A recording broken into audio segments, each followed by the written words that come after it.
cadas English, jadi kumaha kieu nya. Internally bisa jadi nggak apa-apa, betul? Apalagi teman-teman yang di depan. Hai sahabat-sahabatku yang menginfluence Indonesia. Yang kalau posting apapun itu rakyat Indonesia kegebraknya teman-teman. Tapi capek bacain DM ya. Bacain komen hate speech capek. Itu dia. Ustadz tadi sempat nanya. Nanti kita ngobrol sama siapa Dimas? Ustadz hari ini kebagi dua. Yang satu adalah geng Yalili. Geng Yalili adalah teman-teman yang lagi kerja terus guys kajian guys. Oke. Nah itu geng Yalili. The Nurul's ada sebelah sana? Ada. Tapi di depan ini ada beberapa orang yang memang tahu siapa sosok Nouman Alikan dan pengen mendapatkan ibrah atau insight yang banyak dari Ustadz Nouman Alikan, right? Karena kita internally broke. Maka kalau kita ditanya biasanya anak Jaksel tuh, apa kabar lo? Jawabannya butuh 5 detik karena butuh baik. Gue yakin di depan ada Agung. Meskipun bebeknya Agung hari ini pakai hijab. Coba diangkat. Hari ini pakai hijab. Khusus Ustadz Nouman Alikan. Berarti selama ini bebeknya akhwat gitu ya. Karena hari ini di hijab tuh. Atau ada beberapa macam, ada yang boys juga tipenya. Namanya Yeti. Jadi girls pasti ya, makanya tergantung occasional gitu ya. Oke, Masya Allah, bentar lagi dapat endorsan lipstick. Gue rasa karena bibirnya tebal. So, hari ini kita menghargai seorang guru kita yang datang, tapi bukan hanya Ustadz, kita lihatnya Ustadz Nouman Alikan. Tetapi beliau ini New Yorker, yang tahu pelosok New York lebih banyak dari kita. So, alhamdulillah kalau kita sekarang, kita mau say alhamdulillah sekali lagi. Alhamdulillah AA sama Mama tuh benar-benar ngundang Ustadz Nouman Alikan jauh-jauh buat teman-teman bisa dapat insights dari seorang New Yorkers. Bukan hanya Ustadz yang tiap hari baru kajian, just langsung ngomongin fikih, enggak. Beliau punya insight yang luar biasa karena beliau itu pernah berjalan di New York itu, kalau tidak salah nanti kita coba dengar sendiri sebagai seorang atheist. Sebagai seorang yang, gue nggak percaya tentang Tuhan. Dan sekarang beliau keliling dunia mensyiarkan tentang reconnect dengan Quran, itu luar biasa banget. So, yang pertama sebelum mulai tentunya Kajirans. Kaji adalah dari kata kajian. Rans ya itu udah terkenal, berarti ini sifatnya kajian. Maka kalau kajian sangat luar biasa kalau kita buka sama Al-Fatihah supaya berkahnya turun sekantor ini. Supaya malaikat yang sekarang lagi di atas meskipun mendung ngaminin doanya teman-teman. Sepakat? Lagi banyak keinginan? Banyak. Yang pengen ganti handphone baru boleh angkat tangan? Oke, yang lagi pengen jalan-jalan ke luar negeri angkat tangan. Yang mau naik haji angkat tangan. Berarti banyak banget. Yang di YouTube live angkat tangan. Tolong, gua mau lihat. Enggak bisa. Teman-teman yang di YouTube kita juga bakal sama-sama baca suratul Fatihah. Supaya kalau kata para asatis ketika baca suratul Fatihah. Nanti malaikat di atas akan ngaminin doanya teman-teman. Terutama doain dulu ransnya supaya tambah berkah. Sehingga nanti ketika abis walat dolin amin.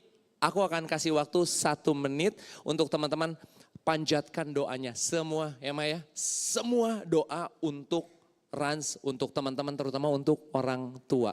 Lagi kalau sekarang lagi sakit hati, ada yang lagi sakit hati, doanya 2 kali. Karena yang lagi dizolimin, lagi dijabah doanya dan bentar lagi ujian. Jadi 3 kali lipat. Ready? Bismillahirrahmanirrahim. Kita sama-sama baca suratul Fatihah. A'udzubillahi minasyaitonirrajim. Bismillahirrahmanirrahim. Alhamdulillahirabbil alamin arrahmanirrahim maliki yaumid din. Iyyaka na'budu wa iyyaka nasta'in. Amin amin rabbal alamin. Silahkan berdoa masing-masing. Kurang lebih semenit. Yang di YouTube juga teman-teman doa masing-masing. Langitkan semua hajatnya, permintaannya, semua permintaan. Sisa waktu 45 detik. Guys. Jangan nganggur nih waktunya lu ngelangitin doa. Yang di YouTube juga teman-teman. Semua. Sisa 30 detik. Come on. Insya Allah. 20 detik. Oke. Alhamdulillah. Mudah-mudahan doa teman-teman dijabah. Tak kenal maka tak aruf, saya Dimas Adista dari Terang Jakarta yang sama-sama kerjasama. Alhamdulillah, terima kasih Haran sudah ngundang kita juga di sini buat kerja bareng untuk mendatangkan seorang ustadz yang luar biasa. Buat teman-teman yang lagi galau di sini, yang pengen cari jodohnya syari, datang ke Terang Jakarta. Banyak yang sudah hijrah ya, yang dulunya DJ sekarang jadi tilawah udah banyak. Jadi jangan jauh-jauh, ntar kita coba. Ada yang mau kawin abis kelas ini langsung, udah kita siapin juga penghulunya. Oke? Oke, insya Allah kita bakal bahas sesuatu yang epic karena sebenarnya ini adalah intro. Kebayang nggak? Acara aslinya tanggal 23. Sekarang muncul di sini, jadi please keluarin catatannya, please keluarin notes-nya. Ternyata Ustadz sudah punya hal yang spesial. Dan banyak gue yakin di sini teman-teman yang sudah terkena hidayah pertama dari Ustadz. So gue boleh dong kasih dong, ntar pas Ustadz datang kita berdiri sambut boleh? Boleh ya, jauh banget datangnya ya soalnya. Kayaknya boleh kita berdiri sama-sama. Oke, nanti sambil kita sambut, kalau ada ertong di depan kita udah biasa tepuk tangan. Ini Ustadz yang mau kasih kita nasihat luar biasa, kita sambut dengan tepuk tangan yang luar biasa. Sepakat ya, sepakat ya? Oke, bismillahirrahmanirrahim. Let's welcome Ustadz Nouman Alikan.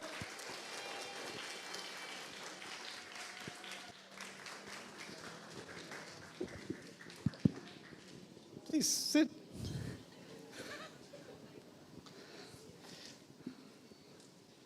السلام عليكم ورحمة الله وبركاته. بسم الله والصلاة والسلام على رسول الله وعلى آله وصحبه أجمعين. I'm told there are lots and lots of, mashallah, influence today. And I was thinking about what to share with you. And I realized something. People that are in your position, that have some level of following, you're in the public eye, a lot of eyes are on you, you're in a certain level of social profile, you go through challenges that other people can't understand. And you have a situation in life that is not relatable to people that are not in your position. In fact, a lot of young people that follow a young celebrity or an influencer, they wish they could become that. And if they could have that, life would be amazing. But actually, and I'm sure many of you, probably all of you, are far more, known and a bigger public figure than I am, but I'm at some level a public figure also. So I understand some of those challenges from the inside that maybe it's hard for you to talk about with anybody else on the outside. So for example, one of the first things that happens with fame, the more famous you become, the more isolated you become. So you cannot actually trust people the same way you used to be able to trust people. Because your fame is an asset. Your fame is a commodity. It has value. So if you share something personal with a friend, right, now they have something very valuable that the world wants to know. So it's not like any other, friends can talk to friends about anything. But you have to be careful when you talk to your friend because you don't know if they're going to, make a little YouTube video about it or share it with somebody else and leak it or use it in some way, because everything about your life becomes some sort of a valued commodity and it can be used for somebody's benefit, even if it hurts you. So the number of people you can trust starts becoming smaller and smaller and smaller. Then there's the next problem. Friends have fights with each other all the time. It's normal. I like you, then I don't like you. You like me, then you don't like me. Things happen. The problem is, you can be friends with someone, but you're afraid that one day this friendship will no longer be a good friendship, because if it's no longer a good friendship, it won't just be between two friends, it'll be an internet feud between two celebrities, or a celebrity and her best friend spoke out, or his best friend spoke out, and turned this into a nightmare. So now you have to live in fear of the people closest to you. Strangely enough, like authentic relationships become very different. Of course, there are other challenges. There are challenges like, you used to have friends before you were famous, right? And they're still your friends. And then there's lots and lots of new people that come in your life. And they show you so much love, and they show you so much respect, and they show you so much appreciation. but it's hard to tell whether they love you or they love your persona. Are they admiring you as a friend, as a human being, as a person? Or are they admiring everything that comes with you, everything that comes around you? And the problem with that also becomes later on, maybe some of you don't know any better because nobody gets trained on how to be a public figure, right? So you don't know. When somebody's being nice to you, you're like, yeah, that's so cool. I have a new friend. They really like me. All of that stuff, right? But they were hoping to get some kind of benefit from knowing you. Hey, do you have tickets to the game? Hey, my cousin really wants to talk to you. Hey, my uncle, da-da-da-da-da. Can you come? And they start using you. And then when they go somewhere else with their friends or whatever, you know who I'm best friends with? You know look at this picture. Look at that selfie together. Right? And so they start sort of leveraging and using their connection to you. And even though it doesn't hurt you, like, because you're used to taking 1 million selfies with 1 million people. You're used to people talking to you all the time. So even if they do that a little bit, you don't seem to mind. But over time, when they think you're not giving them enough, then that same friendship can become very ugly very quickly. Right? So the bottom line is one of the biggest challenges with being in the public space is actually having relationships with people you can trust.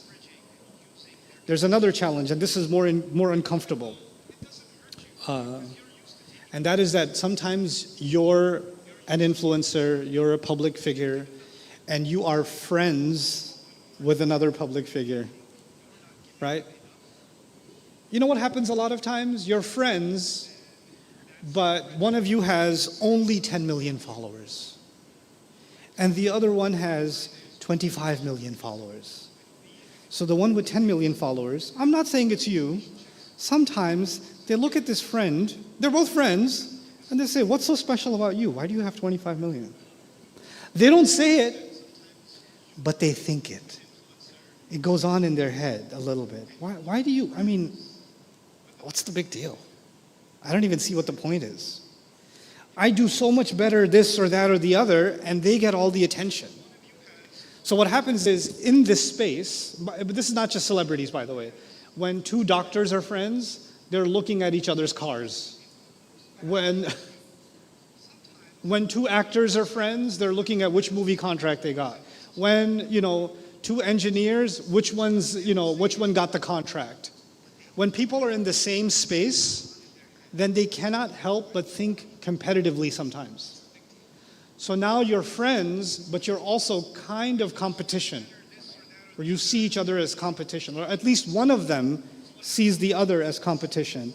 And that is a very poisonous kind of relationship to have. Because you know what a real friend is? A real friend is when you're successful, they're happy for you. And when you're successful, you're happy for them. Both of them can celebrate each other's success. In my life, I learned this the hard way. So a lot of my closest friends, they have nothing to do with what I do. But they're very successful in whatever they do. So whenever they have a success, they tell me, and I'm super happy for them. And whenever I have any success, I tell them, and they're super happy for me. But we are in our own sort of worlds. So authentic relationships becomes the biggest challenge when you become a public figure. The other thing that becomes the biggest challenge is freedom. The first challenge is real relationships. The second challenge is freedom.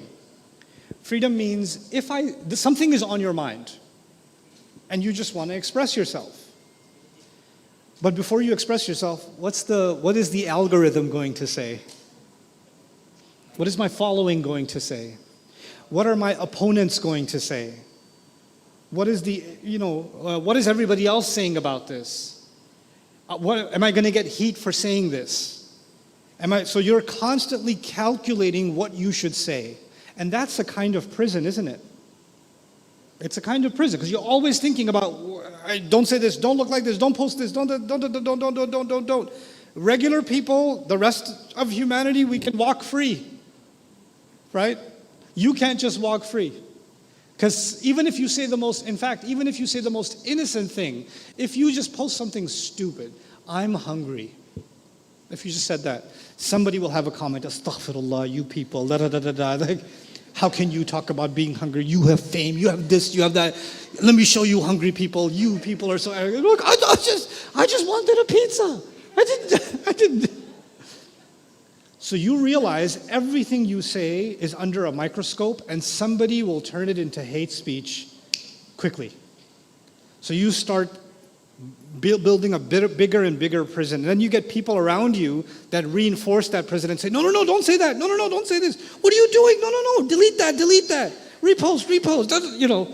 And you're just constantly living under this surrender.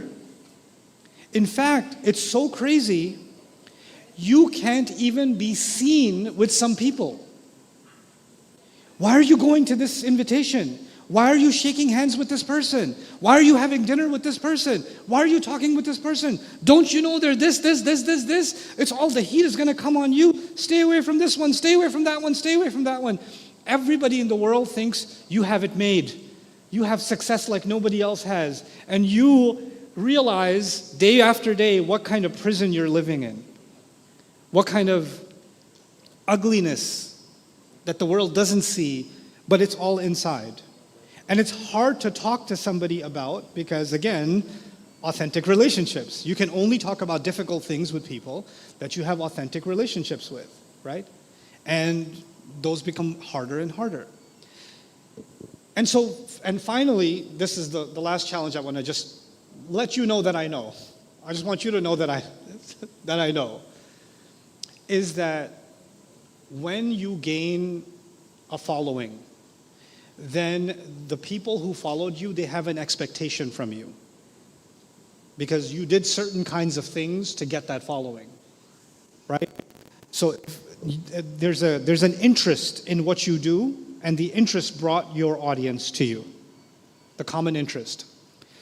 So if your thoughts and opinions change, if you evolve, if you decide to do something different, if you decide to become someone different, if you decide to learn and grow and say, maybe I was wrong, then you know it's going to hurt your following.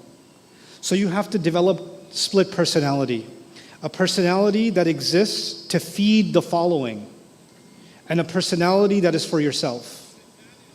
So you're living two lives. You're not living an authentic life many times. You're living two lives, a public persona life and a private life that is very different from what you say. I've even met people in politics. I've met people in the religious sphere. I've met people that say very angry things online, publicly. They say very angry things. And when I met them in person, they're some of the nicest people I've ever met. Like I couldn't recognize the guy. How are you like, that's not you. He goes, yeah, that's just, it's just work. It's just work. I grew up a long time ago. You remember the days of like the WWE and those wrestlers, and they put on a show and they just show themselves a certain way, right? That's what the algorithm has now turned people into inauthentic actors. The whole point of social media was you can be yourself. When you get big enough, now you have to be someone else, and the world can't see you. And there is a problem with that. So I don't just want to make you aware of the problem, I'd like to make you aware of the solution also. The solution is actually... somebody's messing with the volume. Okay, the solution is quite simple. Let me tell you a little bit about leadership. By the way, how much time is before Maghrib? I need to keep track of time. 20 minutes? 30 minutes? Okay, so it's fine. Yeah, there'll be plenty of time for you guys to ask questions too. I'll end quickly. Whenever somebody becomes famous, we assume that they have become a leader, right? An influencer is a kind of leader. You have to reject this definition. The number of followers you have is just a number. That's just a number on a screen. That's just people seeing you for a few seconds every day. You're not their leader. You're just someone they're interested in. So let me first get off. Hi, you little cute little. You're so cute. Which way you want? You can sit here. Oh, she's so cute. Okay. I can't concentrate. He's too cute. No way. MashaAllah. Yeah, you're making me miss my baby. Okay. So what was I saying? Something about Islam or something? Oh, leadership, yeah. Just because I'm famous doesn't make me a leader. Leadership is not about people. Leadership is about a service. Please understand this concept. Somebody can provide, for example, health advice. A doctor can provide health advice. They are leading in health advice. They're not a leader, they're just leading in that service. So the first question I have to ask myself is, what service am I providing? Am I providing a meaningful service? Am I giving something that actually adds value? And if I am going to have that, if I have 10 million followers, or 5 million followers, 20 million followers, however many followers I have, if in that space I am a leader, and in my case, I try to study the Quran and teach the Quran. That's what I do. I don't have huge following, but whatever following I have. If I am trying to provide that service, I have to hold myself to a higher standard in that space. So I have to learn more than anybody else who's learning from me. Before I think of myself as a teacher, I have to think of myself as a student. And I should be a bigger student than all of my students. So because when you become famous, everything you say, somebody will like it. If I never studied, if I just didn't study and I just grab a mic, turn a camera on and start talking, I will still have a following. That's not going to change. I'll still have a following. But you know what happened? I think in my head, I reached the top of the mountain. I'm already famous. So now everything I say is just gold coming out of my mouth. So the world needs to learn from my wisdom. Instead, if I'm truly understanding that this is a position of leadership and service,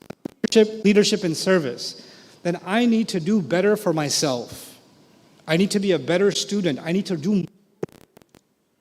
do more work in authentically, rigorously studying something before I talk about it, because Allah has given me this position, so I need to do justice to that position. So for myself, at least in the last couple of years, I don't think I've ever studied more in my entire life than I have in the last couple of years. Why? Because I started realizing I have a lot of things I don't know. And my ignorance is not known to the world. My ignorance is only known to me. My fans think I already know everything. My fans are not the judge of what I know and what I don't know, because they're going to say, MashaAllah, heart. No matter what I say. So that's not a judge of where I stand. I have to hold myself to an authentic standard. I don't know, and I need. One of the best things you can do in a position of influence is actually show your audience how you are also learning. You are also growing. You're not interested in status, you're interested in growth. That's one of the best things you can do for the world in any space, is you're constantly demonstrating that you want to grow and you want other people to grow. Which is why I reject the idea of leader, because a leader is already someone who is already ready to lead, right? To me, having influence, having a following, having people that like your work, people that follow you, etc., all this is a blessing from Allah. It up? Hold it here? Okay. Now I have an echo. I sound spiritual. Okay. So, like the voice of your conscience. Simba. Like it's But these are the few things I wanted to share with you, because I don't think many of you are able to have that kind of a conversation honestly in the spaces you find yourselves. And I understand how imprisoning those spaces can be. One of the most important things for you as a solution is going to be your own continuous learning. You should not be looking at the numbers, the following, the reactions. You should be concerned with authenticity. Your primary concern should be authenticity.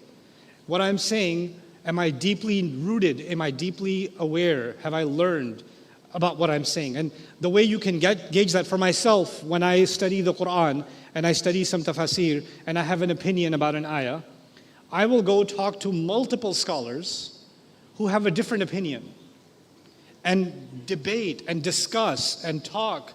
None of this is going to be on YouTube. None of it's going to be in a podcast. It's not a show. I want to learn. And the learning is raw and it's authentic and it's even ugly sometimes. No problem. I need that for myself. But I have a safe space where I can do that, where I can discuss and learn. And when I'm done learning, then I open my mouth. Then I say, here's what I've learned, right? So you need to have a safe space. You need to have people that are safe to learn with, to grow with, to evolve yourself.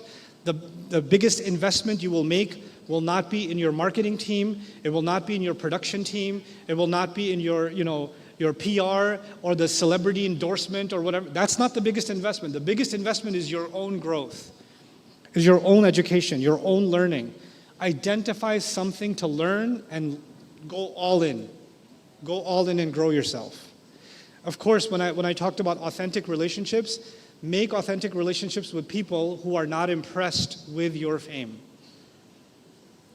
Make sure the closest relationship you have are people that don't care if you had millions or 0 followers.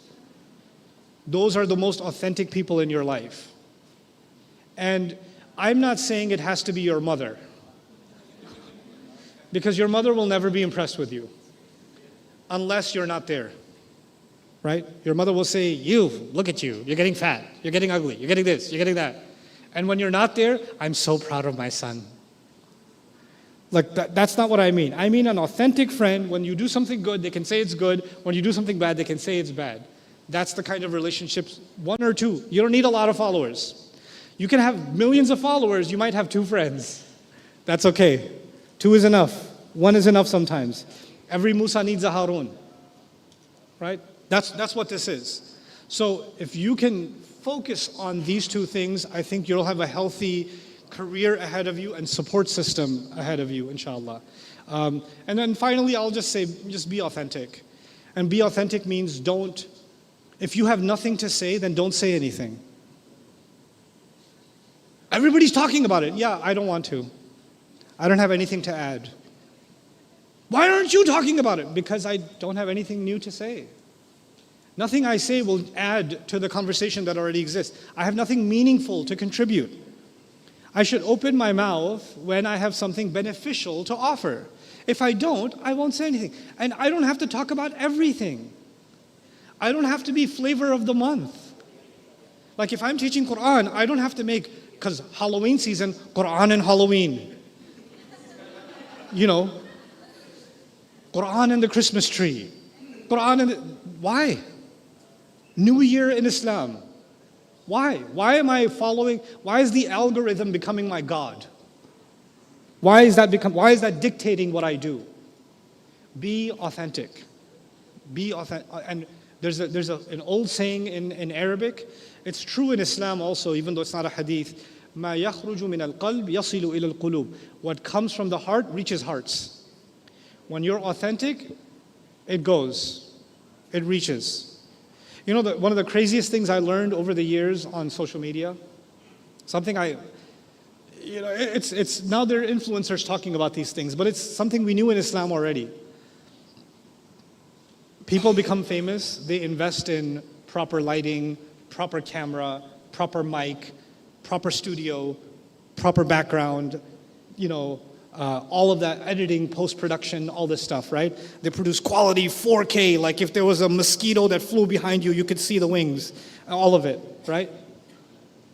And you get certain number of views on these high quality videos. And then somebody just takes out their phone when they're walking in the park and they say, you know, today I just met somebody and it was so beautiful. And I just thought I should share this with you. And it's just authentic. It's one authentic moment.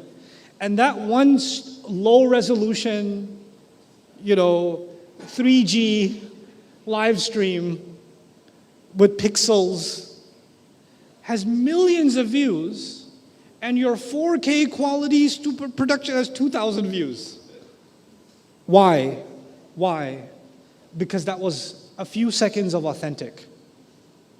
The production was all artificial. It was doctored. It was edited. It was curated. And people can already see now what's edited and curated and inauthentic and what is genuinely authentic. Be authentic. Just be authentic. And inshallah ta'ala, Allah will give benefit from what you have to offer. I think the last bit of advice I'll give you, something I started practicing more recently also, feature others.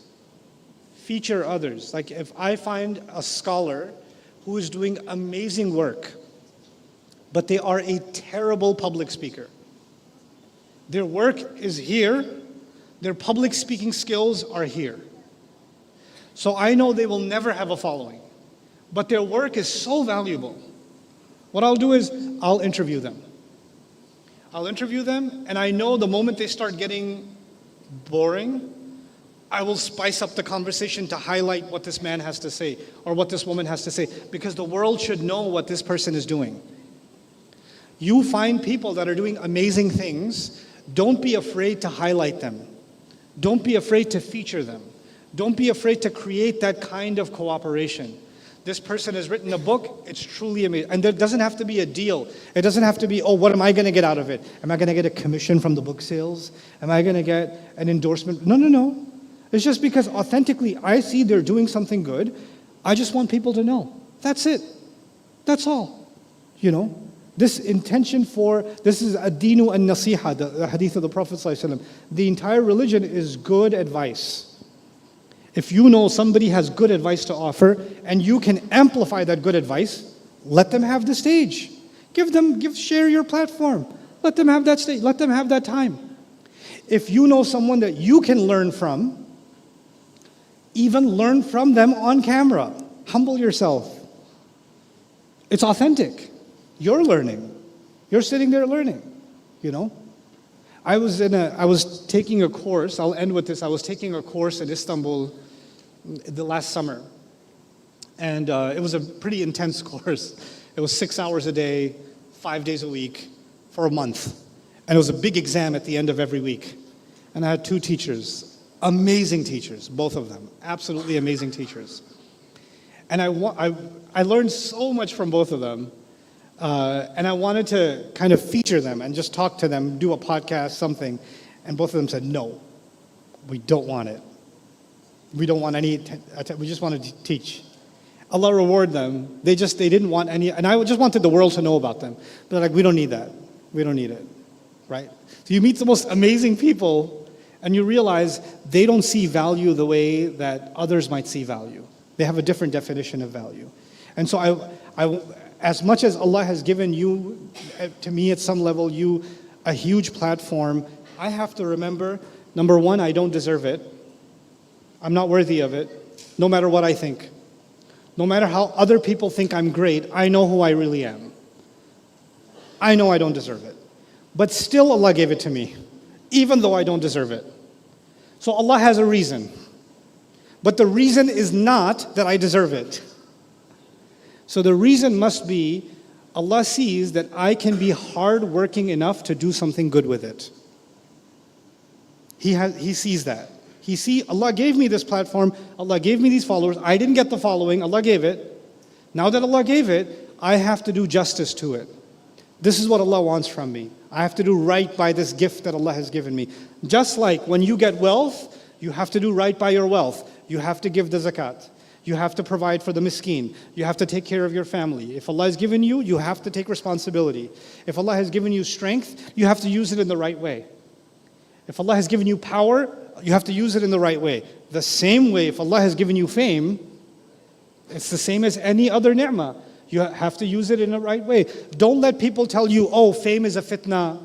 Fame is astaghfirullah. Why are these people looking after? You weren't running after fame. Fame came to you, many of you.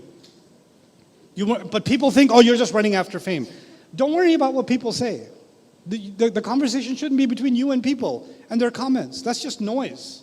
The only conversations that matter are with Allah and with the authentic people in your life. That's it, too. Allah and the authentic people. Your Harun.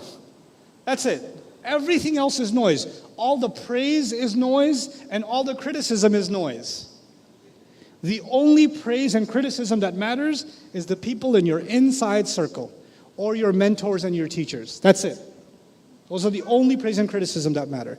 When you can build that, inshallah, you will do good with this responsibility that Allah has given you. You'll produce a lot of khair from it, and you'll continue to do the most important thing, which is invest in yourself. So those are some thoughts that I wanted to share with all of you. And I pray that Allah brings a lot of good from the opportunity that He has provided you, and that He protects you from, falling into the trap of, worshiping the audience or surrendering yourself to the needs of your audience. You should surrender yourself to service, not to an audience. Surrender yourself to growth for Allah's sake, not to your audience. The audience will come and go. But what you leave, the good you leave will stay with Allah. Right? That's how you should think of it. And inshallah ta'ala, all of us, Allah protects all of us from fitna and bring us closer to Him and allow us to see this beautiful blessing of fame as an opportunity to earn so much more good in our lives. Jazakumullahu khairan. Assalamu alaikum wa rahmatullahi ta'ala wa barakatuh. Inshallah, alhamdulillah. Say alhamdulillah. And give an applause for Ustadz. Alhamdulillah. Jazakallah khair, Ustadz, for remind us that the audience is not only audience but responsibility. Ustadz make us converts from followers to responsibility. It's hard. So, untuk pertanyaan pertama kali ini, we'll go Maghrib. We'll hit Maghrib, Ustadz. So, I will give first questions from, sudah pasti Mama Gigi. Ada yang mau ditanya? Yang lain dulu ya. Oke, langsung ya.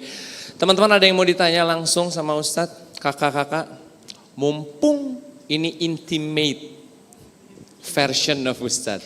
Ada? Oke, dari belakang dulu boleh? Oke, bismillah, silakan.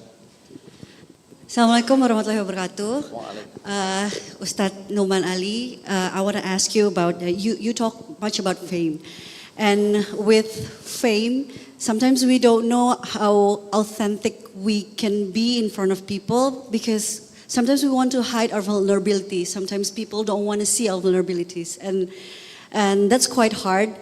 How vulnerable you think people with fame can be in front of their audience? Because sometimes we don't want. Sometimes it's something that's personal too. Yeah. I think it's an excellent question, my sister. I don't think you should be vulnerable in front of your audience. Vulnerability is given to those who deserve it. And some random troll on the internet doesn't deserve it. Okay, so you should be authentic, but not vulnerable. There's a place for vulnerability. That's within your family. That's within your closest friends. And when you put your vulnerability out there, you are putting yourself in a lot of danger. Psychologically, spiritually, you're putting yourself in danger. In fact, there is an entire genre on social media of people that sell their vulnerability. They sell it. That's their currency. I'm just really feeling something right now, and I just want to tell my audience that I love you guys, and today I found out I'm lactose intolerant and I ate a pizza.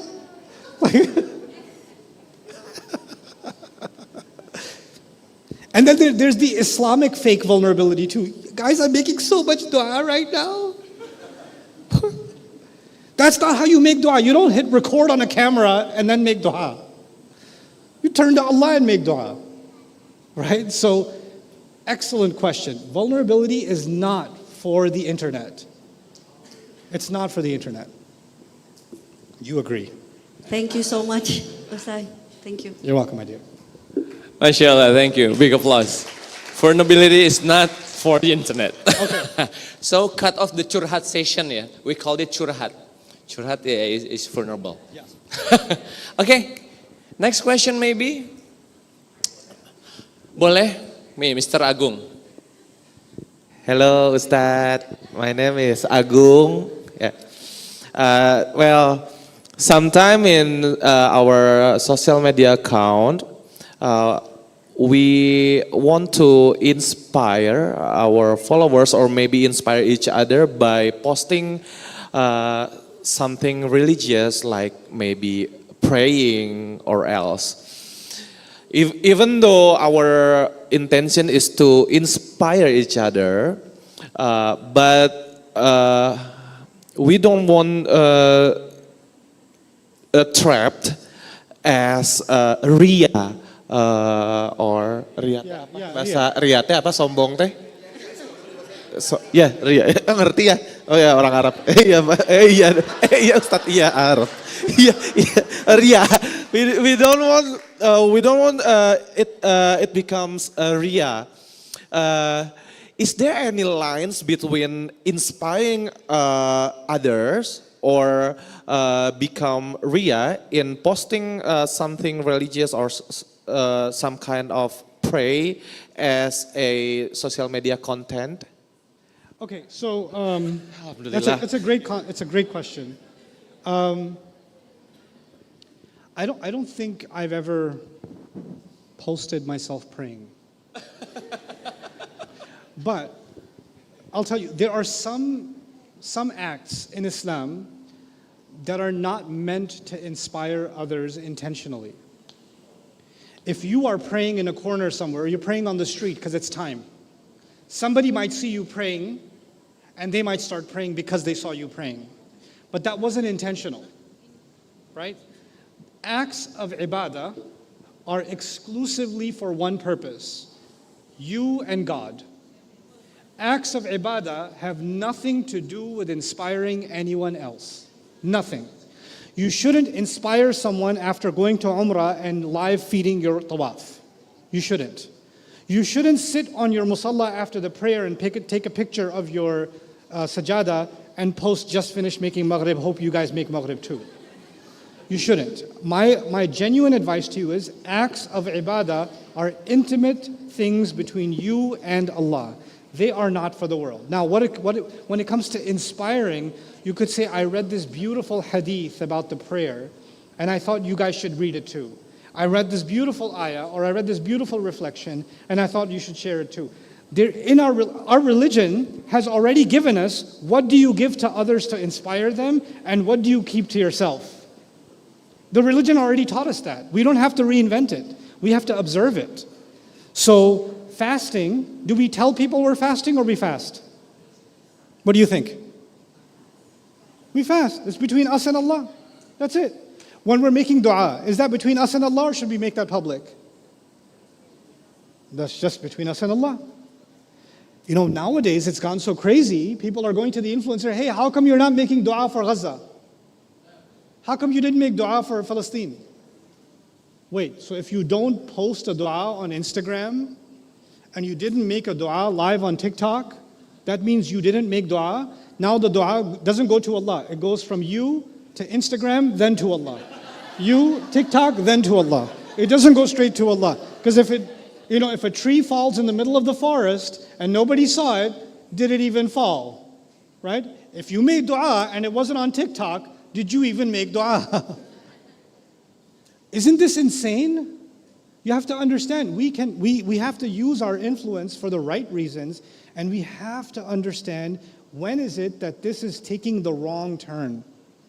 Do not inspire people with things that they say, you know what, you inspired me with prayer, now I'm going to inspire others with turning the camera on when I pray. And then you create that cycle. We don't want that cycle. Don't follow that cycle. But sharing beneficial things, sharing spiritual things, sharing reminder, of course that's so central to our religion, and that's how the religion inspired millions of people to begin with. Inspiring human beings is Islam's most powerful force. So the religion already has all the tools to inspire. You're on the other end of the planet saying La ilaha illallah Muhammadur Rasulullah sallallahu alaihi wasallam because there were people who inspired others to Islam. And they did it with the message of Islam. The message of Islam, right? And the other thing that inspires, of course, is our akhlaq. The thing that inspires people is one, the message, and the two, the way we carry ourselves, right? And again, carrying yourself with a camera on and just carrying yourself are two different things, right? Sometimes you meet people, celebrities, that are very nice on camera. Very nice. And when you meet them in person, they're really mean. They're really like, excuse me, I have to go. I'm like, you're so... And then when they get on camera, Assalamu alaikum, I love you, my ummah. Mwah. And you're thinking, I'm the ummah too. So that would be my response to your... And thank you for that question. MashaAllah, that's the line, Ustadz. Yeah. Ibadah and narration maybe. Right. The ideation and narration is more important than, wow, MashaAllah. You have lost to Agung. MashaAllah. Thank you for that question. This is so curious that he got a hijabi ducky. Yeah. Oh. Yeah, this duck is Agung and Agung is duck. I thought it was a ninja duck, but okay. Ninja. Okay, I think one more question, maybe from the ladies. That's okay. You know why? Because it's on camera. See, that's the whole point. I'm telling you, they have a bunch of questions, and they're not asking because there's cameras. I can guarantee you that. So I'm going to take this off. Yes. And then you can have a conversation with no cameras on. Inshallah. Okay. Yeah. So the camera. Okay. Yeah. Okay, this is the final. Buat teman-teman yang ada di YouTube, oke, kita sama-sama di YouTube kita bakal sama-sama online baca kafaratul majelis ya. Karena ini adalah Kajirans is kajian. Oke, buat teman-teman yang di YouTube, terima kasih buat nonton, terima kasih buat ikut di Rans, dan tadi teman-teman ternyata di YouTube komennya banyak. Please dong kasih translate Kak, katanya. So the YouTube ask for translator. Oh, okay. Use bahasa. Oh. Oke, terima kasih teman-teman yang di YouTube. Yang online kita sama-sama baca istighfar, astagfirullahaladzim, astagfirullahaladzim, astagfirullahaladzim, and kafaratul majelis. Subhanakallahumma wa bihamdika, asyhadu an la ilaha illa anta, astaghfiruka wa atubu ilaik. Bye. Assalamualaikum warahmatullahi wabarakatuh.